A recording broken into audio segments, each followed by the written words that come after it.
ನಮಸ್ತೆ ಎಲ್ರಿಗೂ. ಎಲ್ಲರೂ ಹೇಗಿದ್ದೀರಾ? ಎಲ್ಲರೂ ಚೆನ್ನಾಗಿದ್ದೀರಾ ಅಂದ್ಕೊಂಡಿದ್ದೀನಿ. ನಾನು ಚೆನ್ನಾಗಿದ್ದೀನಿ. ಬೆಳಗ್ಗೆನೇ ಎದ್ದು ಇವತ್ತು ಬೇಗ ಸ್ನಾನ ಮಾಡ್ಕೊಂಡೆ. ಅಂದರೆ ತಲೆ ಸ್ನಾನ ಮಾಡಿ ಒಂದು 5-6 ದಿವಸದ ಮೇಲಾಗಿತ್ತು. ಹಂಗಾಗಿ ತಲೆ ಸ್ನಾನ ಮಾಡಿರಲಿಲ್ಲ. ತಲೆ ಸ್ನಾನ ಮಾಡೋಣ ಅಂದ್ಬಿಟ್ಟು ಬಿಸಿನೀರು ಕಾಯಿಸ್ಕೊಂಡು ಸ್ನಾನ ಮಾಡಿದೆ. ಕೆಲಸ ಎಲ್ಲ ಆಗಿತ್ತಲ್ಲ, ಅದಕ್ಕೆ ಪೂಜೆ ಮಾಡೋಣ ಶನಿವಾರ ಬೇರೆ ಅಂದ್ಬಿಟ್ಟು ಹೂವು ಸ್ವಲ್ಪ ಹೂವು ಇರಲ್ವಲ್ಲ, ಅದಕ್ಕೆ ಪತ್ರೆ ಕಿತ್ಕೊಂಬರೋಣ ಅಂತ ಹೊರಟಿದ್ದೀನಿ. ಹಂಗೆ ನಾನಿವತ್ತು ನಿಮಗೊಂದು ಸೊಪ್ಪಿನ ಬಗ್ಗೆ ಹೇಳ್ತೀನಿ. ಅದು ಯಾವ ಸೊಪ್ಪಪ್ಪ ಅಂದರೆ ನಾನು ಕರ್ಕೊಂಡು ಹೋಗ್ತೀನಿ. ನಿಮಗೆಲ್ಲ ಗೊತ್ತಿರುತ್ತೆ, ಯುಗಾದಿ ಹಬ್ಬದಲ್ಲೆಲ್ಲ ತಿಂದಿರ್ತೀರ, ಎಲ್ಲ ಗೊತ್ತಿರುತ್ತೆ ಆ ಸೊಪ್ಪಿನ ಬಗ್ಗೆ. ನಾನೇನು ಇದೇನಿಲ್ಲ. ನೋಡಿ, ಇದು ಬೇವಿನ ಸೊಪ್ಪು. ಇಲ್ಲಿಗೆ ನಾನು ಆವಾಗವಾಗ ಯಾವಾಗನ ಪತ್ರೆ ಕಿತ್ಕೊಂಡು ಹೋಗಿ ಬರ್ತಾಯಿರ್ತೀನಿ. ಅವಾಗ ಇದ್ರಾಗ ಒಂದು 5 ಎಲೆ ಕಿತ್ಕೊಂಡು ನಾನು ಬಾಯಿಗೆ ನಾನು ಒಗಿತಾ ಇರ್ತೀನಿ ಬೇವಿನ ಸೊಪ್ಪು. ಎಂತಕ್ಕೆ ಅಂದರೆ ನನಗೆ ಬೇವಿನ ಸೊಪ್ಪು ಸುಮಾರು ಒಂದು ವರ್ಷದಿಂದ ಒಂದೂವರೆ ವರ್ಷದಿಂದ ನಾನು ಬೇವಿನ ಸೊಪ್ಪು ತಿನ್ನೋಕೆ ರೂಢಿ ಮಾಡ್ಕೊಂಡಿದ್ದೀನಿ. ಅವಾಗವಾಗ ನಾನು ತಿಂತಾಯಿರ್ತೀನಿ. ಏನಕ್ಕೆ ಇದನ್ನು ತಿಂತೀವಿ ಇದನ್ನು ತಿನ್ನಬೇಕು ಅಂದರೆ, ನಮ್ಮ ದೇಹದಲ್ಲಿ ಎಷ್ಟು ನಾವು ಸ್ವೀಟು ಹಾಕಿರ್ತೀವೋ, ಎಷ್ಟು ಸಿಹಿನ ದೇಹಕ್ಕೆ ತುಂಬಿಸಿರ್ತೀವೋ, ಅಷ್ಟು ವಿಷನ ನಾವಷ್ಟು ಒಂದು ವಿಷ ಅಲ್ಲ, ಕಹಿನ ನಮ್ಮ ದೇಹದಲ್ಲಿರಬೇಕು. ಅಂದರೆ ಬೇವಿನ ಸೊಪ್ಪಿಗೆ ಅಷ್ಟು ಔಷಧಿ ಗುಣ ಇರುತ್ತೆ. ಬೇವಿನ ಸೊಪ್ಪಿಗೆ ಕೆಲವು ಜನಗಳು ಅಯ್ಯೋ ಅದು ಹೆಂಗಪ್ಪ ತಿನ್ನೋದು, ವಿಷ ಅಲ್ವಾ ಅಂತಾರೆ. ಮಾತ್ರೆ ನುಂಗ್ತೀವಲ್ವ ನಾವು, ಡಾಕ್ಟ್ರ್ ಹೇಳಿರೋ ಮಾತ್ರೆ ಎಲ್ಲ ನುಂಗ್ತೀವಲ್ಲ, ಅದಕ್ಕಿಂತಲೇ ವಿಷ ಅಲ್ಲ. ಇದು ಬೇವಿನ ಮರ. ಈ ಮರದಲ್ಲಿ ಇದು ಮೇಲ್ಗಡೆ ತಿಗುಡು, ಒಳಗಡೆ ಒಂದು ವೈಟ್ ಚಕ್ಕೆ ಬರುತ್ತೆ. ಇದೊಂದು ತಿಗುಡು ತೆಗೆದ್ರೆ ಒಳಗಡೆ ವೈಟ್ ಚಕ್ಕೆ ಬರುತ್ತೆ. ಆ ಚಕ್ಕೆನ ಅದನ್ನು ಸ್ವಲ್ಪ ಎಲ್ಲ ತಗೊಂಡೋಗ್ಬಿಟ್ಟು ಅದನ್ನು ಬಿಸಿನೀರಲ್ಲಿ ಕುದಿಸ್ಬಿಟ್ಟು ಅದೊಂದು ಸ್ವಲ್ಪ ಒಂದು ಒಳ್ಳೆಯವಷ್ಟು ಕುಡಿದ್ರೆ ತುಂಬ ಒಳ್ಳೆಯದು. ಬೇವಿನ ಚಕ್ಕೆ ರಸ ತುಂಬ ಒಳ್ಳೆಯದು. ಅಂದರೆ ಶುಗರ್ ಇರೋರಿಗೆ ಇದು ತುಂಬ ಒಳ್ಳೆಯದು ಔಷಧಿ. ಆಗಿನ ಕಾಲದಲ್ಲೆಲ್ಲ ನಮ್ಮ ತಾತ ಮುತ್ತಾತನ ಕಾಲದಲ್ಲೆಲ್ಲ ಯಾರು ಮಾತ್ರೆ ಮೆಡಿಷನ್ ತಗೊಂಡವರೇ ಎಲ್ಲ ಈ ಥರ ಬೇವಿನ ಚಕ್ಕೆ ರಸ ಅದು ಇದು ತಿನ್ಕೊಂಡೇ ಅವರು ಶುಗರ್ಗೂ, ಅವಾಗೆಲ್ಲ ಶುಗರ್ ಗಿಕರ್ ಏನೂ ಇರಲಿಲ್ವಂತೆ, ಇಂಥದ್ದೆಲ್ಲ ಕುಡಿಯೋರಂತೆ ಅವಾಗ.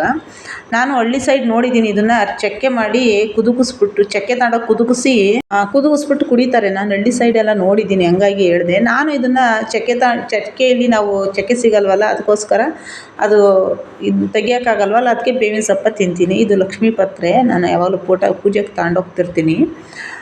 ನಾವು ಬಾಣತಿ ಒಳಗೆ ಬೇವಿನ ಸೊಪ್ಪು, ನಿಂಬೆ ಸೊಪ್ಪು ಮತ್ತು ಎಳ್ಳಿ ಸೊಪ್ಪು, ಆಮೇಲೆ ಇನ್ನೂ 2 ಸೊಪ್ಪು ಇರುತ್ತೆ. ಅದು ನನಗೆ ನೆನಪಿಲ್ಲ, 2 ಸೊಪ್ಪು ಗೊತ್ತಿದ್ರೆ ಯಾರನ್ನ ಕಮೆಂಟ್ ಮಾಡಿರಿ. ಆ ಸೊಪ್ಪು ತಂದುಬಿಟ್ಟು 9 ಥರದ ಸೊಪ್ಪು, 5 ಥರದ ಸೊಪ್ಪು ತಂದುಬಿಟ್ಟು ನಮಗೆ ಬಾಣತಿಲಿ ಸ್ನಾನ ಮಾಡಿಸೋರು. ಆಮೇಲೆ ನೀರು ಹಾಕೋರು 5 ದಿನಕ್ಕೆ 9 ದಿನಕ್ಕೆ ನೀರು ಹಾಕ್ತಾರಲ್ಲ ಅವಾಗ. ಮತ್ತು ಬೇವಿನ ಸೊಪ್ಪನ್ನ ಅರೆದ್ಬಿಟ್ಟು ಮೈಗೆಲ್ಲ ಸವರಿ ಸ್ನಾನ ಮಾಡಿಸೋರು. ಏನಕ್ಕಪ್ಪ ಅಂದರೆ ಬೇವಿನ ಸೊಪ್ಪು ಅದು ಮೈಯಲ್ಲೆಲ್ಲ ಗುಳ್ಗುಳ್ಳೆ ಎದ್ದೇಳ್ತೈತೆ, ಬಾಣ್ತಿದ್ರಿಗೆ ತುಂಬ ಒಳ್ಳೆಯದು ಅಂದ್ಬಿಟ್ಟು ಅದನ್ನು ಹಚ್ಬಿಟ್ಟು ಅರಿಶಿನ ಬೇವಿನ ಸೊಪ್ಪು 2 ಹಚ್ಬಿಟ್ಟು ಸ್ನಾನ ಮಾಡಿಸೋರು ನಮಗೆ. ನನಗೂ ಹಚ್ಚವ್ರೆ, ನಾನು ನೋಡಿದ್ದೀನಿ. ನನಗೆ ಒಂದು ಸಲ ಹಿಂಗೆ ಮೈಯಲ್ಲೆಲ್ಲ ಸುಮ್ಮನೆ ಏನಕ್ಕೋ ಗುಳ್ಳೆ ಎದ್ಬಿಟ್ಟಿತ್ತು. ನನ್ನ ಮಗ ಒಂದು 2-3 ವರ್ಷದ ಮಗಿನಾಗ. ಅವಾಗ ಮತ್ತೆ ನಾನೇ ಹೆಚ್ಕೊಂಡಿದ್ದೆ, ರುಬ್ಕೊಂಡು ಅದನ್ನು ಸೊಪ್ಪನ್ನ ನಾನೇ ಹೆಚ್ಕೊಂಡಿದ್ದೆ. ಅಲ್ಲಿಂದ ಈಚೆಗೆ ನನಗಿಲ್ಲ. ಅಂದರೆ ಬೆನ್ನು ಕಟ್ತಾ ಬರಬಾರ್ದು. ಮತ್ತು ಇನ್ನೂ ಏನೋ ಔಷಧಿಗಳು ಅವಾಗೆಲ್ಲ ಅಜ್ಜಿದಿರೆಲ್ಲ ಏನೇನು ಔಷಧಿಗಳು ಕಂಡ್ಕೊಂಡಿದ್ರು. ನಿಜವಾಗ್ಲೂ ಅವರೆಲ್ಲ ಅವಾಗ ಅಷ್ಟು ವರ್ಷ ಬದುಕವ್ರೆ ಅಂದರೆ ಈ ಥರ ಎಲ್ಲ ಆಯುರ್ವೇದಿಕ್ ಔಷಧಿಗಳ್ನ ಯೂಸ್ ಮಾಡ್ಕೊಂಡೆ ಅವ್ರು ಇದು ಮಾಡಿರೋದು. ಆಮೇಲೆ ಮಕ್ಕಳಿಗೂ ಅಷ್ಟೇ, ಇದನ್ನು ನನ್ನ ಮಗನಿಗೆ ಸಣ್ಣ ಮಗಿನಾಗ ಗಾಯ ಆಗಿಬಿಡೋದು, ತಲೆಯಲ್ಲೆಲ್ಲ ರಕ್ತ ಕೆಟ್ಟಂಗೆ ಆಗ್ಬಿಟ್ಟು ಮೈಕೈಯೆಲ್ಲ ಗಾಯ ಆಗೋದು.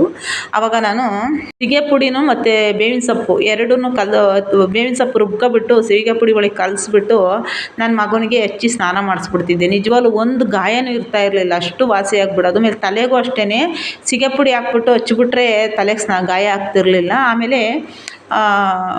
ಬೇವಿನ ಸೊಪ್ಪಿನಿಂದ ತುಂಬ ಅಂದರೆ ತುಂಬ ಔಷಧಿ ಗುಣಗಳು ಇರ್ತವೆ. ನಿಜವಾಗ್ಲೂ ಅದು ಮಾರಮ್ಮನಿಗೆ ಮತ್ತು ತಾಯಿ ಚಾಮುಂಡೇಶ್ವರಿಗೆ ಇಷ್ಟವಾದಂಥ ಒಂದು ಸೊಪ್ಪು ಬೇವಿನ ಸೊಪ್ಪು. ಅದರಲ್ಲಿ ಎಷ್ಟು ಔಷಧಿ ಗುಣ ಇರ್ತೈತೆ ಅಂದರೆ ತುಂಬ ಜನ ಅನ್ಕೋಬೋದು ಇದು ಕಹಿ ಇರುತ್ತೆ ಅಂತ.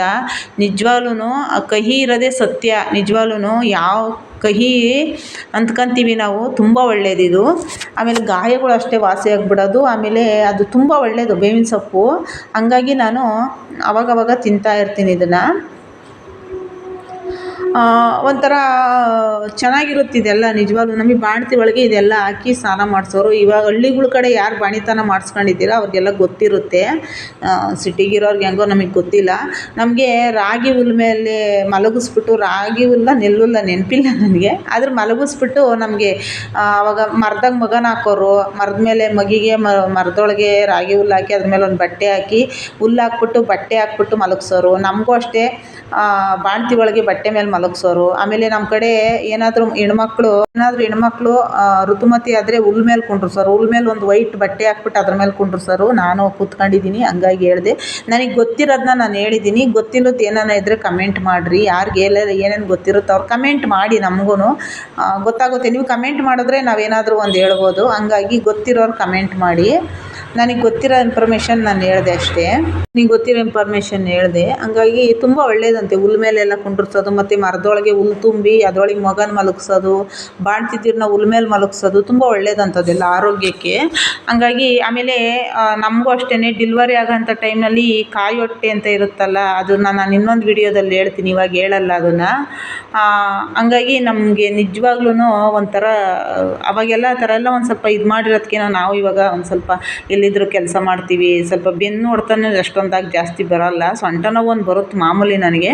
ಹಂಗಾಗಿ ಬೆನ್ನು ಹೊಡ್ತ ಏನು ಅಷ್ಟೊಂದು ಇರೋಲ್ಲ. ಯಾವಲ್ಲ ಒಂದೊಂದ್ಸಲಿ ಗ್ಯಾಸ್ಟ್ರಿಕ್ ಜಾಸ್ತಿ ಆದಾಗ ಬೆನ್ನು ಹೊಡ್ತ, ಅಷ್ಟು ಬಿಟ್ಟರೆ ನನಗೇನು ಬೆನ್ನು ಹೊಡ್ತ ಅದೆಲ್ಲ ಏನಿಲ್ಲ. ಹಂಗಾಗಿ ನಾವು ಗೊತ್ತಿರೋದನ್ನ ಹೇಳಿದೆ ಅಷ್ಟೇ. ನೋಡಿ, ನಿಮ್ಮ ಹತ್ರ ಮಾತಾಡ್ಕೊಂಡೆ ನನ್ನ ಪೂಜೆ ಎಲ್ಲ ಮುಗೀತು.